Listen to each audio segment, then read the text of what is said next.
स्वागत है आपका हमारे चैनल जीवन दर्पण में। मेरा सादर वंदन और अभिनंदन स्वीकार करें। आज हम बात करेंगे उड़ीसा राज्य के पुरी में स्थित भगवान जगन्नाथ मंदिर के बारे में, जो भारत के 4 पवित्र धामों में से एक है। पुराणों में जगन्नाथ जी को धरती का वैकुंठ यानी स्वर्ग कहा गया है।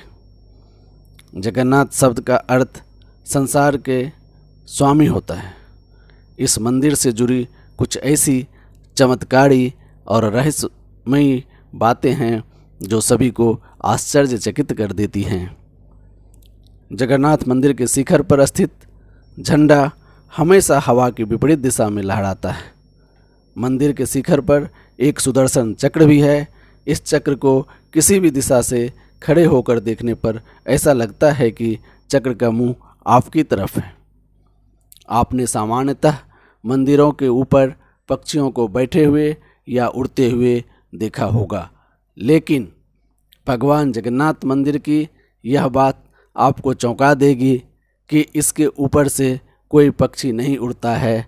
यहाँ तक कि हवाई जहाज और हेलीकॉप्टर भी मंदिर के ऊपर से नहीं गुजरता है। दिन के किसी भी समय मंदिर की परछाई या छाया नहीं बनती है। कहा जाता है कि जगन्नाथ मंदिर में दुनिया की सबसे बड़ी रसोई है। इसमें 500 रसोइये और 300 उनके सहयोगी काम करते हैं। एक रहस्य ये भी है कि चाहे लाखों भक्त प्रसाद ग्रहण करने आ जाएं, प्रसाद कभी कम नहीं पड़ता है और ना ही किसी दिन प्रसाद व्यर्थ होता है। आगे जो बताने जा रहा हूँ वो और भी हैरान करने वाली है। मंदिर में जो लाखों लोगों का प्रसाद तैयार होता है वो लकड़ी के चूल्हे और मिट्टी के बर्तनों में बनाया जाता है। एक चूल्हे पर 7 बर्तन सीढ़ी की तरह एक के ऊपर एक रखे जाते हैं। आश्चर्य की बात यह है कि जो बर्तन सबसे ऊपर होता है यानी 7वें नंबर का, उसमें प्रसाद सबसे पहले बनकर तैयार होता है। फिर नीचे की तरफ यानी छठे, 5वें, चौथे, तीसरे, दूसरे और पहले का, यानी जो बर्तन चूल्हे पर पहले है उसका प्रसाद सबसे बाद में तैयार होता है। भगवान श्री जगन्नाथ का दिल एक जिंदा इंसान की तरह क्यों धड़कता है? एक मान्यता है कि जब भगवान श्री कृष्ण ने अपना शरीर त्याग किए, उनका अंतिम संस्कार किया गया, तब शरीर के अन्य हिस्से को छोड़ उनका सारा शरीर पंचतत्व में मिल गया। कहते हैं भगवान श्री कृष्ण का दिल उस दौरान धड़क रहा था, जो आज भी भगवान जगन्नाथ की प्रतिमा के अंदर सुरक्षित है और धड़क रहा है। हर 12 साल में मूर्तियों को बदलने की परंपरा है। जिस दिन मूर्तियां बदली जाती हैं उस समय पूरे शहर की लाइट बंद कर दी जाती है। चारों ओर चकाचौंध पहरा होता है। मूर्तियों को बदलते समय सिर्फ एक पुजारी वहाँ मौजूद होता है। उसके आँखों में भी पट्टी बांध दी जाती है। भगवान जगन्नाथ का दिल, जिसे ब्रह्म पदार्थ भी कहते हैं, नई प्रतिमा में स्थापित कर दी जाती है, जो आज भी धड़कता है।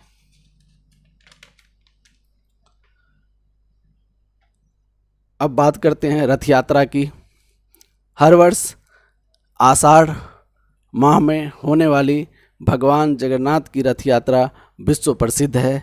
ऐसा माना जाता है कि जो भी भक्त सच्चे भाव से इस यात्रा में शामिल होते हैं उनकी सारे मनोकामनाएं पूरी होती है। इस यात्रा के दर्शन मात्र से सारे कष्ट दूर हो जाते हैं और उन्हें मोक्ष की प्राप्ति होती है।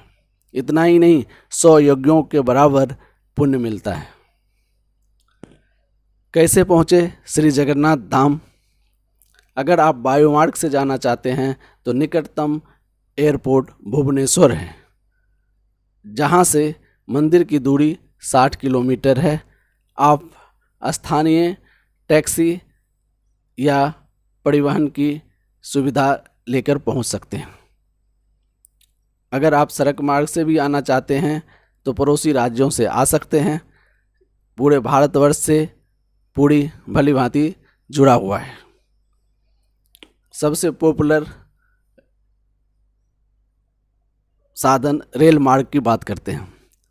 अगर आप रेल मार्ग से आना चाहते हैं तो निकटतम रेलवे स्टेशन पुरी है। यहाँ से मंदिर की दूरी 3 किलोमीटर है। पुरी देश के अन्य शहरों से रेल मार्ग द्वारा जुड़ा हुआ है। कहाँ ठहरें?